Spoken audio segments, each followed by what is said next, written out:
The following program was made possible by the generosity of those who have determined to hold fast to the true Roman Catholic religion, as expounded by the Roman Catholic Church before the disasters of Vatican II and the so-called New Mass.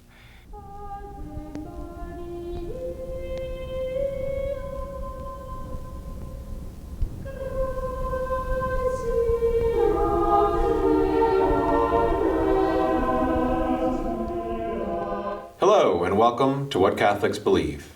I am James Birch, and with me is Father William Jenkins of Immaculate Conception Church in Norwood, Ohio. Welcome, Father. Well, thank you, Jim. Tonight we are going to continue to go through many of our readers' questions. They continue to come in. We are very pleased to be able to answer your questions and hope that they are helpful to you. So tonight we are going to start by talking about education. Our first question is about whether or not Catholics should send their children to public schools. And Father, maybe it would be good to break this question down a little bit because it presupposes some things. Is it possible for someone to, are there alternatives available, I guess, as well? And maybe you could explore that a little bit. Well, if there are alternatives, then definitely the Catholics should not send their children to public schools. They're government schools, is what they are. Government-run schools according to government standards, and the teachers' unions, actually set the program in these schools, and so there may be individual, and there are individual teachers teaching in public schools, seem to be very fine people. Some of them, maybe traditional Catholics, who really do have the best spiritual interests of their students at heart, but they're in a hostile atmosphere. And all of the politically correct programs are being foisted upon these poor, innocent minds. Well, at least at some stage in their life they're innocent, until they're corrupted by these evil influences. And I think people should flee the public schools like they would flee the plague. What alternatives do they have? Homeschooling? Yes, I imagine there are parents who could homeschool their children if they really were serious about it. But also there are traditional Catholic schools, and if they're not in their area, they should think about their priorities in their life and move close to a traditional Catholic school to place their children in those schools. They should make sure they really are traditional Catholic schools, though, and not just pretending to be, before they make that move.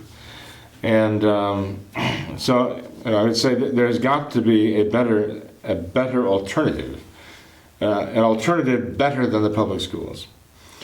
Now, one might say, well, as one of those better alternatives, the local Novus Ordo school, the New Order school, I would say generally not, okay? Because they add to the evil of a public school on top of all the politically correct stuff that goes with the Novus Ordo. They are also adding the adulteration of their religion and their faith and teaching them a false religion in the name of Catholicism.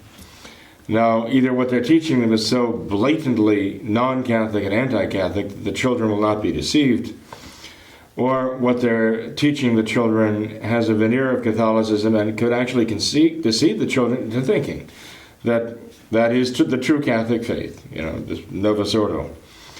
Either way, you've got a serious problem. So I would say the simple, straightforward answer is no. Remove your children from the control of the radical socialist, politically correct government at its schools, and find a good way to school them, so that they can learn what is right and save their souls. What about when children get a little bit older? Maybe they're getting to high school age, and if a mom was homeschooling her children, but they get to that age where it now becomes rather difficult for them to do the homeschooling. Obviously, you have classes, physics and chemistry and more advanced math courses that might be difficult for a homeschooling mom to be able to teach. How can a mom handle that now? If with trying to stay away from the public schools, and I very much agree with the idea that sending them to a Catholic school can be very confusing, because you send the kids to what's called a Catholic school, and then they go there and get taught things that are not Catholic.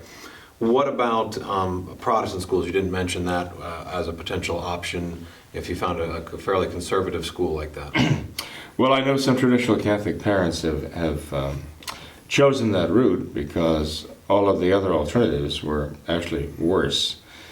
If a parent finds it necessary, or the best or the least bad option, because it's not a good option.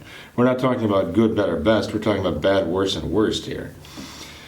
If a parent finds that the least bad option the parent has, realistically, is to send the child to a Protestant school, that parent would have to get some things straight with the administration in the Protestant school, that his or her child would not be proselytized, would not have to learn anti-Catholicism or anything contrary to his or her faith, not take part in any religious services of the Protestants, and the Catholic would have to be sure of that, would have to be constantly checking to make sure that the child was not being misled into a false religion. The parent would have to realize that he's sending the child into what is spiritually and religiously enemy territory of those who are descended from those who have denied the Catholic faith and made war on the faith, heretics and heresiarchs in the past. And the child would have to deal with this, possibly even a certain hostility. The child would experience a certain hostility toward the Catholic faith and a certain contempt for the Catholic faith, some disparaging remarks about it. So it had to be very clear that such would not be something a child would have to face and be confronted with. Inevitably the child will have to answer some questions and obtain answers for questions, because the child will have had questions posed to him, or that will occur to him, that seem to challenge the Catholic teaching. And the child really should learn the answers. So it can be an opportunity for the child to learn some apologetics, answers that the child would need to have for himself, but for others who might ask also about the Catholic faith on this issue or that. But it's dangerous. There are certain dangers attached. If we can make the dangers remote enough, then it could be justified. If there's a proximate danger to the faith, a serious, very serious danger to the faith, a parent could never send his child to those schools, or anywhere else where there's a proximate serious danger to the faith, a grave danger. There are also possibly, and I kind of preface it by talking about older students, because one would think at least that possibly if an older student had been homeschooled for some length of time before that, they would have some of those answers going in. Would there definitely be a difference between maybe sending someone in the lower grades who has not been exposed to the Catholic faith and doesn't have as much training versus an older student who might have more of the background there? Well, there could be. I mean, it depends on the student, You might send little ones, younger ones, second, third graders, to such a school, and they may be taught a very generic Christianity without any of the questions of Catholicism, Protestantism, and so on. They might just be taught Bible stories, But if you had an older student who is going to a Protestant school, conservative, politically, maybe even morally, okay, but nonetheless adheres to Protestant doctrine, they may find themselves confronted with theological questions at that level. Mm-hmm. So I would say unless the student can be well fortified, he shouldn't go there. Right? He's got to have access to the true answers. One thing that hasn't come up here is that many of these public school systems have come up with online courses that enable parents to homeschool their children over the computer, right? And I'm very loath to direct any youngster to the internet or such connections, you know. Nonetheless, I mean, that would be a lesser evil alternative, that to send them into that classroom and into that environment in the public school with all the immodesty and the impurity and the just the contempt for real authority and so on. So, and you know, the drugs and sometimes even violence and so on. So, and again, that's not to say that all the teachers are bad, and that's not to say that all the students are bad in the public schools. I mean, we've known some very good people who have come through, by the grace of God, come through and had their faith intact and even rather devout. But I consider that to be a moral miracle myself. But there are the online schools that allow the parents to keep the children home, let them take the courses online. Of course, the parent has to keep track of what's being taught there too, you know, especially in areas like history, right? English, what literature they're required to read, and so on. But I've heard that, well, let me put it this way. It seems to me that the public school systems that have brought this on, that have brought this about, that parents could follow that as an alternative, are concerned by the rise of the homeschooling parent. And they're afraid of losing these students and the revenue that they get because of these students being enrolled in their programs at their public schools. And so they've actually invented these homeschool programs through the public schooling system to try to keep those children within the public school system somehow. So a parent does really have to watch closely what the children are being taught over the screen. And the parent, in any case, does really have to be ultimately the homeschool teacher, even if the child is learning over the internet through the programs provided by the state. The parent has to be right there and has to make sure that whatever is being taught is correct, and if there is something incorrect being taught, the parent has to be able to correct it. If there's something that should be taught that is not being taught, the parent has to provide it. There's still quite a burden on the parent, so that is right, that works out correctly.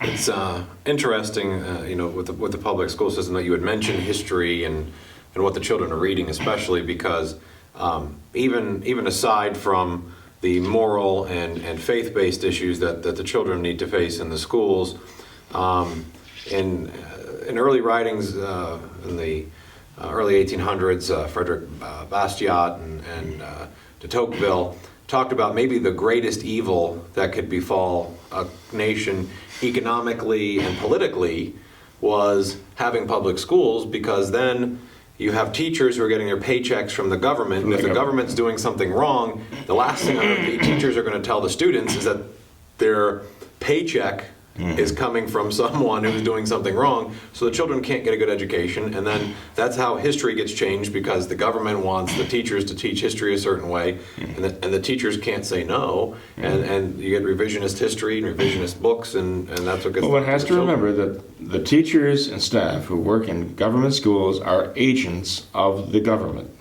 They're government agents, okay? They have to be, right? They're employed by the government to do this job for the government, okay? So you're right, absolutely. And Jim, as you know, there's nothing in the United States Constitution that provides for the federal government having any involvement or authority over the education of a single citizen of the United States of America. There is nothing in the United States Constitution that provides any authority or power to the federal government or any agency to determine the education of children in this country. But the founding of the establishment of the Department of Education was a travesty. It wasn't just an anomaly. It was a direct attack on the Constitution, which says very clearly that power is enumerated, not enumerated, go to the states and the citizens. Right? And that was a power that was not enumerated. So there was government usurpation. It was well, I mean, in my estimation, it was a crime against the Constitution of the United States of America. But they let it happen, of course, and they've been letting it happen ever since, you know. Our Congress and all the rest has just been going along with the revolution and betraying the children into the hands of a federal bureaucracy. It's an awful thing. One thing, even if the parent, let's say, can find an educational program for his or her child, which is a good educational program, which provides the truth and not error, okay? It is still going to be incumbent upon the parent himself or herself to provide that religious education for the child. Obviously, the parent cannot look to the state to provide that and wouldn't want the state to be involved in that anyway. So, you know that ultimately the parents have that responsibility from God anyway, right? To make sure that the child receives the proper religious education. But in the case that the child has gone to, let's say, an online program from the state government or a Protestant school that's very conservative in its politics and its morals, the parent definitely needs to make sure that the child receives the necessary religious education. And if the parent can't get that in their local traditional Catholic chapel or a local traditional Catholic school, the parents have to make sure they can provide that for their children. There's a lot of information out there. There are a lot of programs online. I'm going through the catechism, the brief catechism for adults. I don't know that would be suitable, useful for a high school program of the catechism instruction for traditional Catholic children who are being homeschooled. I don't know. I guess the parents would have to decide whether look at some of these programs we're turning out on the lessons in this brief catechism for adults and decide whether this would be suitable for my child, right?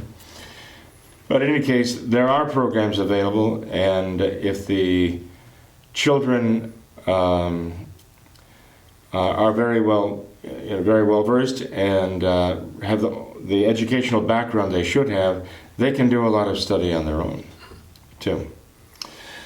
There are a lot of, I would say, conservative, I would have to call them conservative Novus Ordo homeschool programs also, okay? That, for the most part, a parent would find does provide the religious education that coincides with the traditional Catholic faith. But at the same time, these conservative Novus Ordo homeschool programs are going to be injecting Novus Ordo ideas about Vatican II, trying to dress them up in Catholic clothes and pass them off as traditional Catholic. The Novus Ordo popes and their pronouncements that don't openly differ and disagree with traditional Catholic teaching, these conservative Novus Ordo programs will be trying to invoke these. I see a real danger in that, right? Again, as I talked about recently, to think one can be traditional Catholic within the Novus Ordo is a tragic mistake, okay? So if a parent sees that, well, this homeschool program coming from this place or that is a conservative Novus Ordo program, could be useful for my child, those parents have to be very much on guard to make sure that their children don't get drawn into Novus Ordo thinking. Because the new order is modernism, and modernism is intrinsically evil and contrary to the Catholic faith. Now this is not a reader question, but it does involve some viewers, because we have viewers that are international in scale. And so if we took this one step further, we are fortunate that as of today still at least, we're able to homeschool children here in the United States. So if you can't be near a traditional Catholic school, you can at least have the potential to homeschool your children. Some countries that's not a possibility though. Right. And the children have to show proof that they're going to a school of some sort, and the parents may not have the means of leaving that country for whatever reason it is. How far can parents go to try to shield their children from those types of schools? I mean, short of sending their children out of the country to get educated, can they, I mean, what can they do? I mean, at what point does it become that the state is actually creating unjust laws and the parents need to do something about it? Well, you know that some nations in Europe actually kidnap the children. Mm-hmm. They actually kidnap the children. They'll take them away at gunpoint, hold them, even for years, okay? From parents who want to homeschool their children, try to homeschool their children. It's a very evil thing. It seems strange. You know, at the same time, there's this politically correct and morally correct, frankly, rejection of National Socialism, Nazism. The fascist idea is very much alive and well in these modern European nations, some of them, when it comes to the education of children, that these nations, these governments think that these children belong to them, that they have prior right to these children over and above the parents. And this is a communist idea. Communist and fascist, any totalitarian government is going to assert this, that your children are not yours, they belong to us. The communist Chinese, when they took under Mao, right, back in the 1940s, it's one of the first things they did was assert their right over every single child, over and above the right of any parent, okay? To take the child away from the parent, because in destroying the family, and that was very hard in China, they thought that they would make the children and every citizen in that country have no loyalties but to the party. The party, all the loyalty must be to the party, Communist Party. And so when we find these nations of Europe now treating the children this way, that these children are basically simply creatures of the society, and they belong to the society in which they live. This means the government has absolute control over their education. This follows the John Dewey idea, right, to the nth degree. It's criminal. It is evil, okay? And there are parents in these European countries who are dealing with this right now.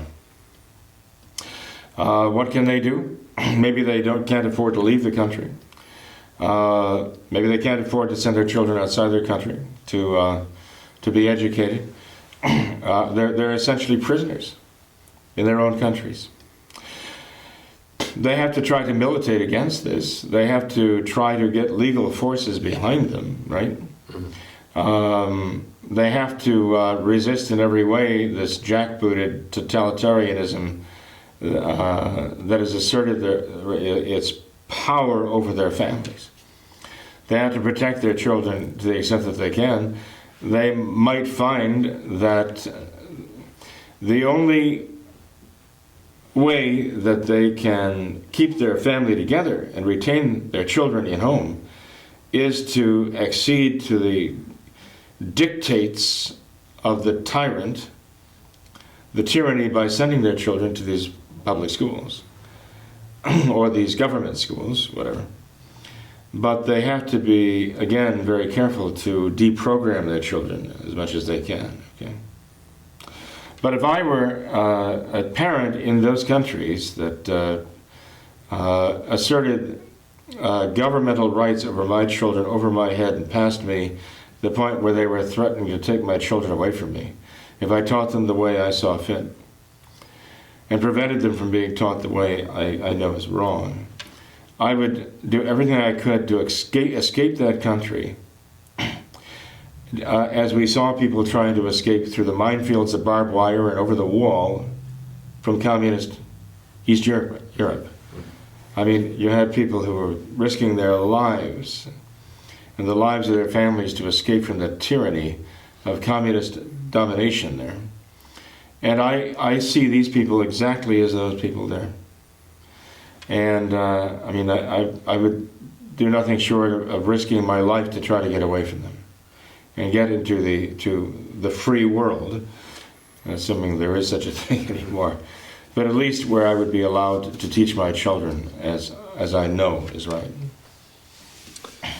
Well, our next set of questions here continues with the theme of education, although it's maybe not quite as it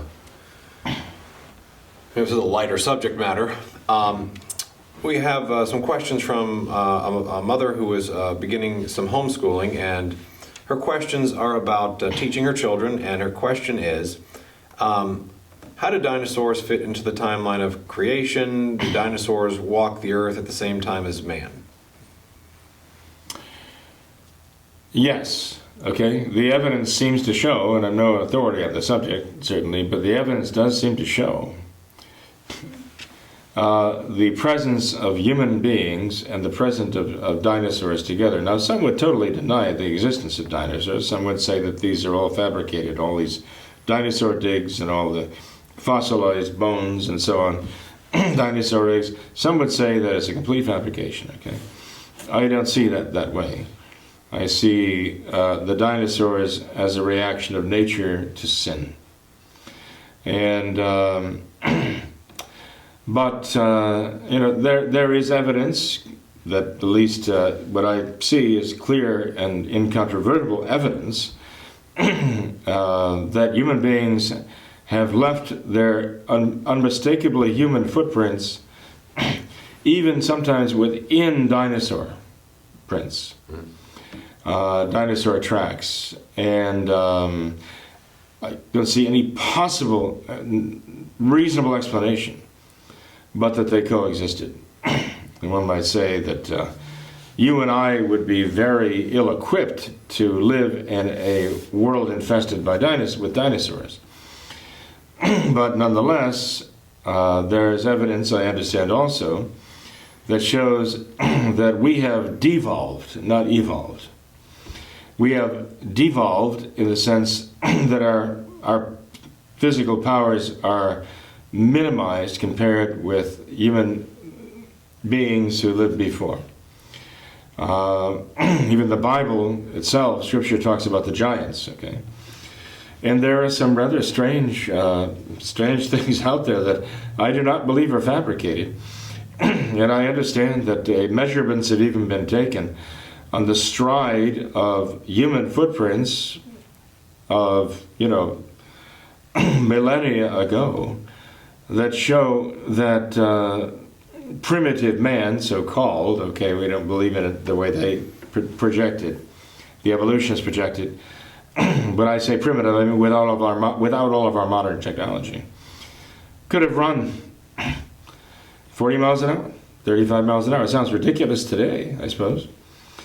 But it really gets back to this. Our faith tells us that when God created our first parents, Adam and Eve, He created them with a supernatural life of divine grace in their souls. He created them with the preternatural gifts. We're not due to them by nature, but they were gifts from God. A freedom from suffering, a freedom from death, infused knowledge, and so on.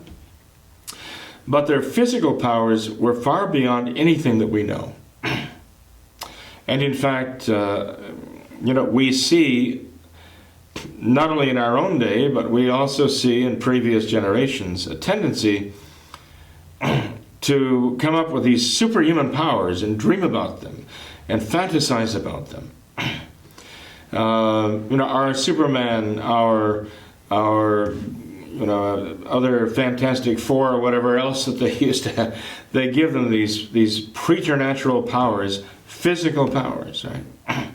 Superhuman strength, the ability to run like the wind, the ability to leap tall buildings, and so on. Well, is this not some type of indication that when our race was first created by God, that Adam and Eve were, relative to us, superhuman? in their physical powers. If we were transported back to the Garden of Eden before Adam and Eve had sinned, we would be in awe of them. We would scarcely grasp that we were the same species, possibly, because we are so crippled in soul, in mind, in our emotions, our passions, and bodies. The result of sin has been devastating to us. But the idea that we fantasize about having these superhuman powers is that we realize that there's something that's missing in us that we want to have so much. It is also an indication that we have souls that are akin to the angels, and we even almost want the powers of angels. And that is because we have spirits, souls, that can, that can not comprehend these things, but understand the existence, but know the existence of these things. And we can have their powers explained to us, even though we can't experience them directly. And so we can fantasize. What if we have the power of an angel? It's a sign that we do have a spiritual soul within us that's created in God's image and likeness. So I think it is very likely, and I guess I wouldn't talk to an evolutionist about this, because the evolutionist would say that I should be locked up and the key thrown away, like a lunatic, for thinking about this. But I actually do believe that the actual evidence shows, evidence that you would never be allowed to hear if you were in a public school system, that yes, human beings did coexist with the dinosaurs. And they held their own, obviously. Here we are and they're not. And that's because we couldn't overpower them physically, even then. But we have the power of the human mind, which is the result of the soul that God gave us. The next question goes along somewhat along these same lines, and that is, what about people's appearances and ethnicities being different from one another? How did this come about? And I guess it really would harken back to probably the time after Noah and Noah's sons repopulating the earth. Mm-hmm. Well, sometimes people ask the question, how could there be such a wide variety of human traits, physical traits, especially when the whole human race came from a couple of first parents to begin with, and then the human race multiplied, and then again only a handful of people were allowed to survive, right, from that ancient world in the flood. And so, but we find, the range of skin color from almost ebony to almost albino, right, or downright albino. And we find, the tall and the thin, and the bald and the hairy and all the rest. We find all these traits here. How can that be? Especially now that we understand the genetics of all this. Well, I think it is perfectly orthodox, both spiritually and scientifically, and there can't really be any contradiction between the two, because they both come from the same God. It's all truth, right? To say that when God created our first parents, Adam and Eve, the human genome was complete. If the human genome was complete and contained within it all the possible variations that there could be. I mean, God does like variety. It's very clear He likes variety, right? The flowers haven't sinned, right? But we find a tremendous variety. So that God could endow Adam and Eve with this fullness of the human genome and all the... I mean, you and I both have genetic traits that are not being expressed right now because our genes as such are not expressing these traits. As we go through life, we do that. As we go through life, and as we're born in infants, there are things that are going to develop in us that are not active yet. but they're implicit. They're what do we say, latent, okay? And then as we grow in certain set times in our lives, then those genes begin to express themselves and things happen to us, the changes come over us. We develop what was not developed before.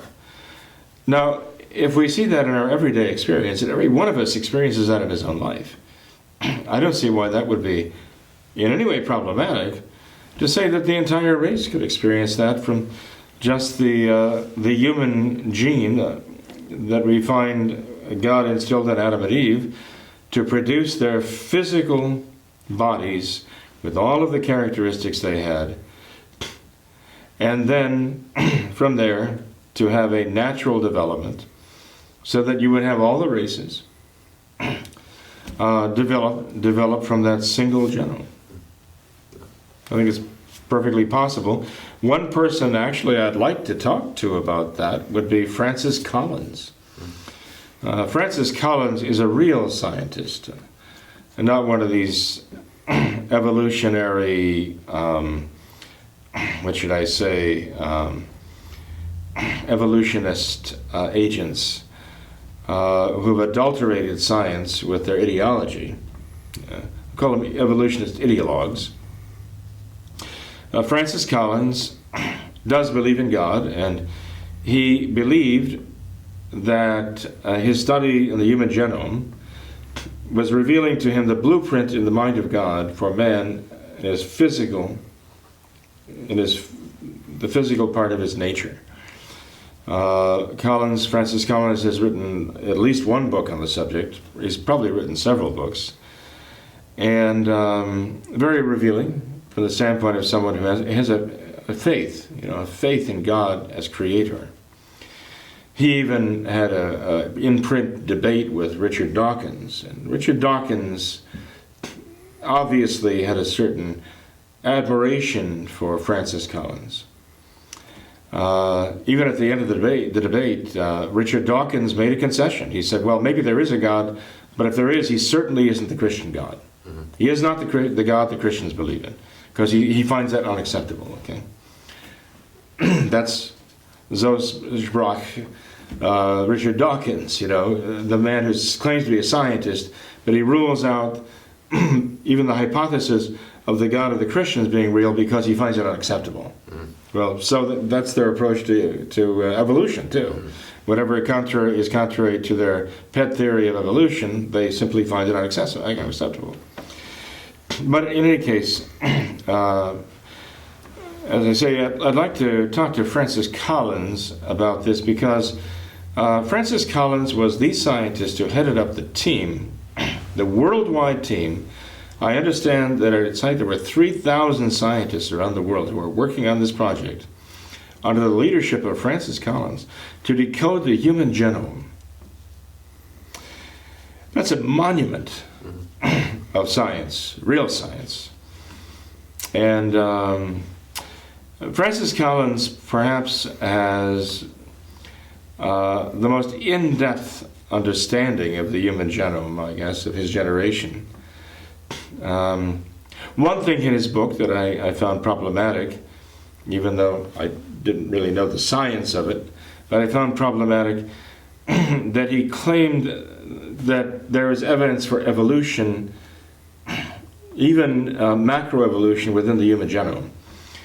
Because he said there are there are links in the human genome that are inherited from previous species from which we've developed. So there's a lot of junk DNA, as they call it, that serves no purpose. And my thought was, at the time I read this, how does Francis Collins know that DNA link there, whatever you want to call it, that length of DNA, serves no purpose? We just don't know what it is yet. Is it not possible that it serves a serious purpose? It's just not expressed at this moment in life, or it actually does serve a very serious purpose that we just haven't identified yet. And lo and behold, it has come out that what was thought to be junk DNA actually does serve a very important purpose in our genome. So it's not an argument that we inherited as a leftover from the time we were frogs. So anyway, I do nonetheless have a great respect for Francis Collins as a scientist, and it'd be interesting to pose the question to him, where did this great diversity within the human species come from biologically, with the understanding that we all descended from common parents. Wasn't there even an element of adaptation in there, I guess, to some extent too? I mean, on a very broad scale, you could talk about those who have the darker skin living near the equator because their skin better adapts to sunshine, and versus those of lighter skin being more towards the north or the south.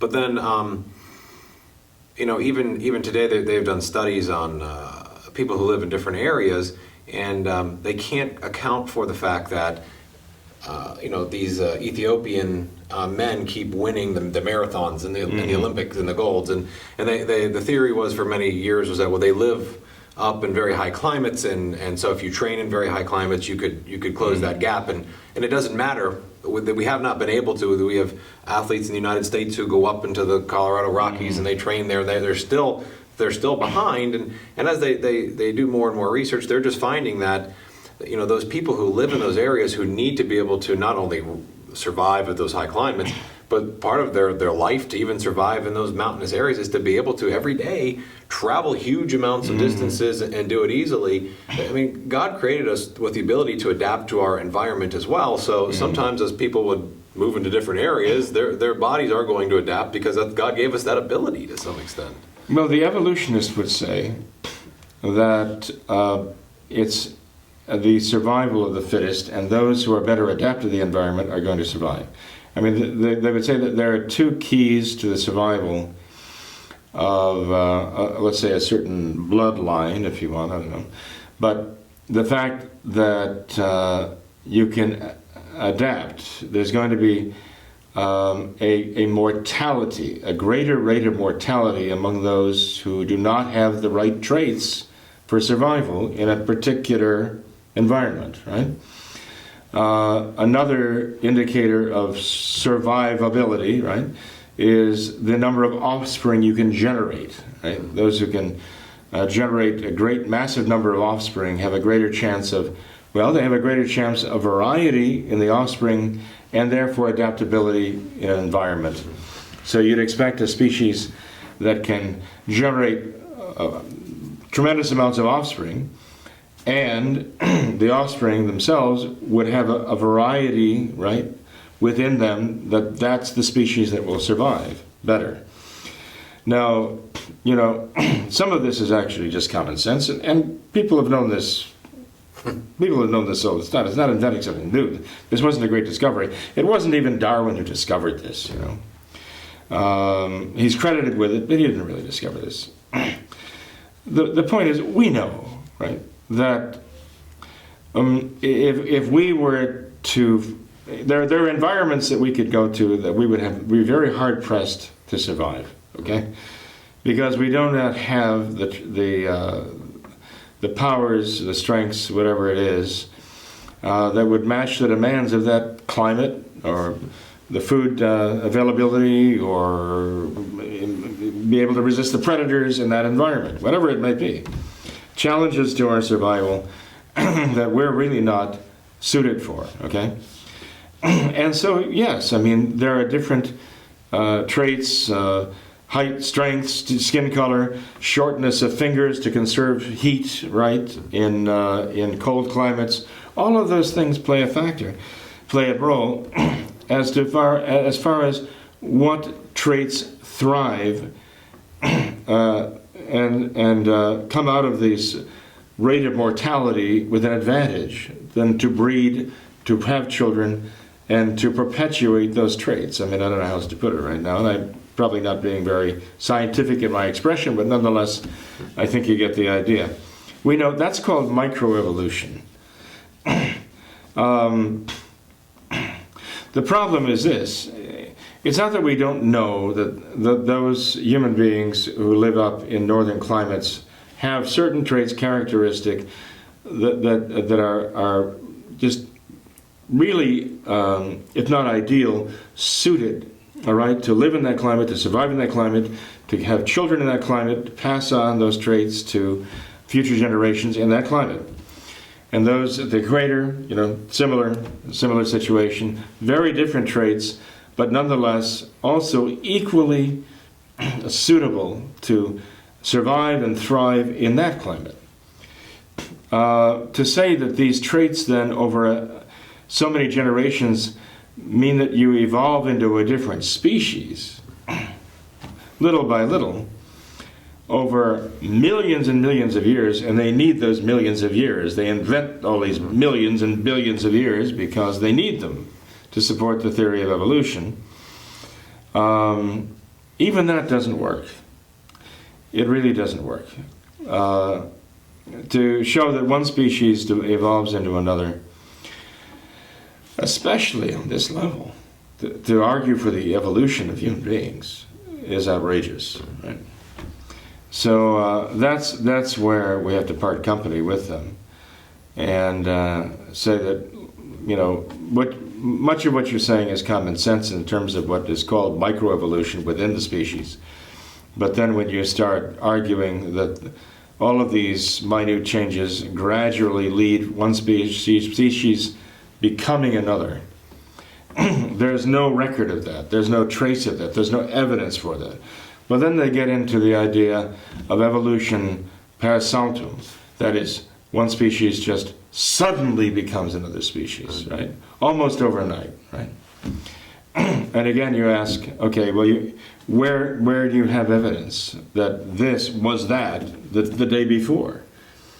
To put it, in a very colloquial way, you may notice that when you go to some of these natural history museums, they have the skeletal structure, it might not be complete, of a rat, let's say, or a rat-like creature, and they gradually have them lined up, the skeletons in a row, until they get to something that is like a hominid.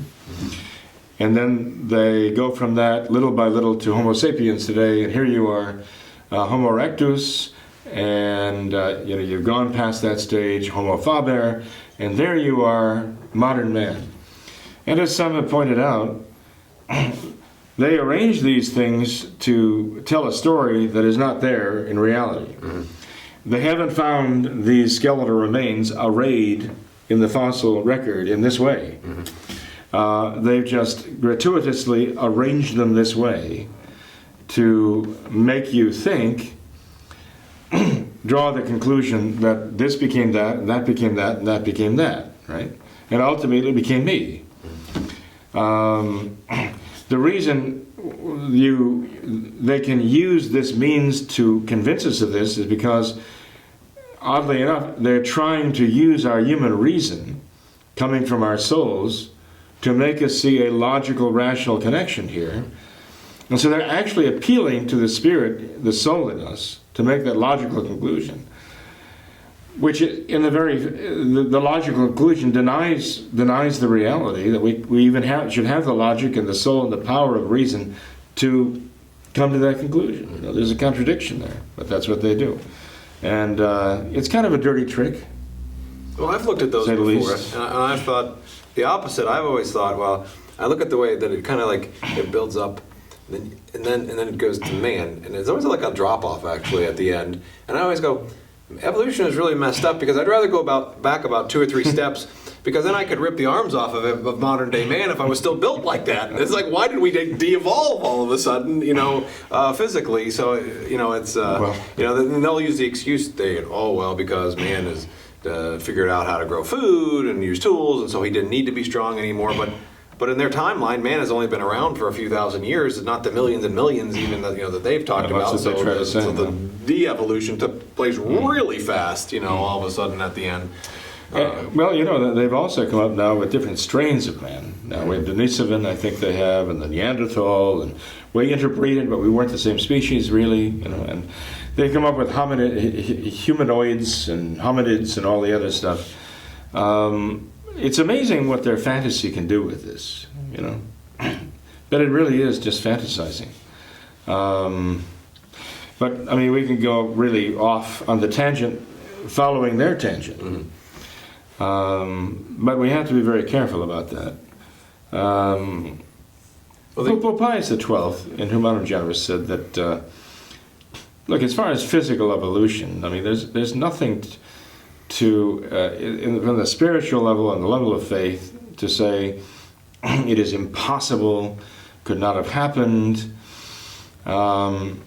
He says that has to stand on its scientific merit. It doesn't stand very well today. It doesn't stand as well as Homo erectus, certainly, who needs help being propped up there. But he says you have to, in the face of all this theorizing and fantasizing, a Catholic has to always remember there is an immortal soul created by God in His own image and likeness, and instilled in human beings, and that there is moral responsibility for good and evil, the decisions we make. There's heaven, hell, as the consequences of our decisions to be faithful to God or unfaithful to Him. There is sin, and he said that basically you have to understand the Catechism is all true, and that none of this scientific theorizing or fantasizing, which amounts very much to basically science fiction these days, can in any way impugn the truth in the Catechism, in the Scriptures. That is the truth, the whole truth, nothing but the truth. Anything that would contradict that is false. It's actually very interesting that you said that, because that goes right along with what my thought was, is that in the argument that about evolution and adaptation, all that, the one thing that always never really comes out in modern studies, scientific studies even, especially about athletes and what people can do, it doesn't take into consideration the fact of man's mind and the spirit of man, because there's always examples of people throughout all of history who were not fit to lead, who were not fit to be great, and yet overcame that because of their spirits, because of and even the books that when they talk about the Ethiopian runners or other people like that, they talk about these exceptions, and they can't figure it out because it just doesn't fit into evolution. It doesn't fit into the fact that if you don't fit the mold, you shouldn't be able to do this, and yet that human beings still can, and that comes from the spirit. You know. Right. I mean, these are the great heroic stories of our race, you know, of our species, if you want to call it that we glorify the exceptions, right? Mm-hmm. And we say this is a triumph of the human spirit, you know. And really, I mean, often it really is a triumph of the soul over mere matter, the here and now, and the fact that the human mind can reach into the farthest reaches of the universe, grasp the concept, even understand or calculate what was this, so many years ago. What will it be if there is 1,000,000 years from now? I mean, we see this because we have the power of reason to understand things in their causes, which enables us not only to understand the past and even the future, project the future, which enables us to go beyond the length of our arms or the how far our eyes can see, but build instruments that enable us to see into the vast reaches of space. We can see, we can look there because we've expanded our powers of our eyes and our ears, our touch and all that so amazingly, right? But the fact is that we can understand the purpose of these things. And we are purpose-driven. That's not just some structure of dendrons in the brain or axons in the brain, whatever they want to call them. Sure, I mean, in the brain we find brain structures that correspond even at times to spiritual things. That you can force the brain to experience like an out-of-body sensation and so on and so forth. And some people say, well, you see, that's the foundation of all religion. They say, well, we're hardwired in our brain, to believe there is a supreme being who made all things, to believe there is a God. And some people say, you see, that just proves it's an accident of evolution. It must provide some evolutionary advantage, but it doesn't correspond to reality necessarily. It's a beneficial illusion that we have. But the fact is, our faith would teach us, well, of course, to go along with the human soul, there has to be a brain that is made for that soul and the powers of that soul. So you would expect to find in the brain physical components that would correspond to the powers of the soul. And that doesn't explain the powers of the soul, doesn't explain them away. Quite the contrary. It explains why those things are there, why they are in the brain. And so, I mean, that in itself is an argument for the spirituality of man, the presence of a human soul. Well, we've come a long way from, the coexistence of dinosaurs and human beings, of course. But again, I think all of it is important for us to grasp, okay? So we don't fall into the archaeologist's pit and be excavated there as some kind of fossil, with the complete misunderstanding, false understanding of who we are. It is not Darwin who has the power to tell human beings who we are. It is God who created us. We find that answer in sacred scripture, especially in the words of our Lord in the Gospels. And anybody who would try to promote a contrary idea, I mean, that's the anti-gospel.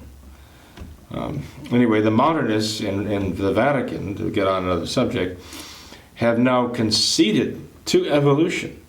They've conceded formally to evolutionism, and that's a tragedy. But that's what modernism does, because modernism wants to subject everything to evolution, the rules of evolution, even religion, even faith. They want to say is an evolutionary phenomenon. It's an evolutionary process. So they've conceded the truth of evolutionism, actually. And it's a horrible thing to witness that they've almost basically sold their souls. I don't know how else to put it. They've actually almost sold their souls. Well, Father, the final question pertaining to education that we have tonight is, how did, well, and this could pertain to any group of people throughout the world, I guess, but how did the Native Americans get to the Americas? Greyhound. Right? Well, I believe it or not, I wasn't there at the time. Okay, I may look old enough, but I wasn't in on this. Okay, I wasn't even coexisting with dinosaurs when in my youth. Okay, it might look that way, but it's not true. So I can't tell you from personal experience how it happened. But I think there are some interesting events that have happened as we see peoples tying tree limbs together and floating a long way. I mean, we're still trying to do that in kayaks and rowboats and styrofoam rafts and all the rest. We're still trying to get across the oceans, So, if we look back, even in our own history, since our Lord came into the world, and we look at the odysseys of human beings and what they've done, their travels, it's phenomenal what they did. In those little glorified rafts that they were floating around in out there in the oceans. My goodness, talk about faith, talk about courage, what these women had. And I heard the name Brendan the Navigator mentioned recently. And there is evidence that he came from Europe and went through Iceland, Greenland, the shores of North America, down the coast of North America. I mean, these were real explorers then. For them to have traveled from one continent to another, even separated by vast, distances over open water, for them, that is not beyond their power to do that. They were survivors. They knew how to survive. They knew how to live in the world. They were not like us. take away our latte, right? And we're lost, okay? I mean, we need all the amenities to survive. We can't imagine surviving. The younger generation growing up today, they can't imagine survival without... Well, there's the joke about how people now, they'll leave their house and they have to go back because of something that didn't even exist 25, 30 years ago, because they forgot their cell phone at home, right? You can't go out without your cell phone now. You've got to have that. Right. You've got to have the electronic leash wherever you go, because you're not really connected. You're completely isolated, right? It's as though you've been buried alive without that thing, because you can't communicate with anyone. So yeah, I mean, it's so true. It's scary. I mean, some people go into the shakes when they get disconnected from these things. And it's, I mean, that's scary in terms of where evolution would take that little problem, okay? And where we are going with that little problem right now. But in any case, back to the point, I see no problem myself, to respond to the question, with what we condescendingly call primitive man was actually very, very bright and had an enormous amount of common sense, coupled with a superior strength of body and probably a more acute eyesight and hearing and everything else, that they could have actually made it from one continent to another and bred by having children, establishing households, going on from there to tribes and cities and nations and so on, and even empires. So, and that in a very short time. I mean, look, we know the story, at least we have enough to say we know essentially the story of Romulus and Remus, right? I mean, there's a lot of, you might call it mythology, legend about them. The fact that they were raised by a wolf as infants because their lives were threatened and they had to be hidden away. We read about Moses being found in a basket because the Hebrews are being threatened in Egypt, you know? And we learn that these stories are very plausible. And they're not just stories. Certainly in Moses' case they were a story. Because we've seen feral children who are raised by wild animals in the forests and the jungles and so on. We've almost proven to ourselves now that these things are, they happen. So it's not an invention of an overactive imagination. It's not mythology, not fable.